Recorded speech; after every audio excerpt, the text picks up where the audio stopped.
Assalomu alaykum, musofirda yurgan aziz vatandoshlar. Moskvadan Priyami mana Toshkentga avtobusimiz. Qo'yliq ipodromga yuradigan avtobuslarimiz aka-ukalar mana. Klientlar ketyapti Moskvadan Toshkentga. Narxi 4000 rubl.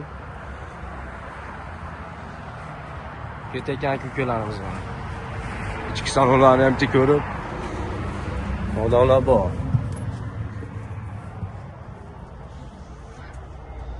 Moskva Toshkent aka-ukalar. Narxi 4000 rubl aka-ukalar. Priyamoy.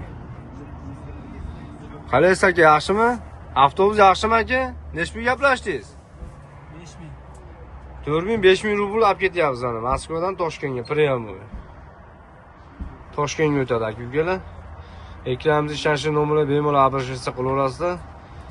Metro Katerinadan yuramiz aka-ukalar. Avtobus va shu ideal holatda. Bemalol murojaat qilaverasizlar aka-ukalar. Avtobus yoqdimi aka, avtobus? Avtobus qalay, yoqdimi? Ha, yoqdi, ha, zavod. Qalay, nima deb tavsiya berasiz avtobusga? Endi yetmasak beramiz, aka. Avtobus holatlari zo'rmi, mazami? Cho'tkimi? Bemalol обращаться qilaverasiz aka-ukalar. Tanlovda adashmanglar. Like, podpisa bosishni unutmanglar aka-ukalar. Sog' bo'linglar, salomat bo'linglar.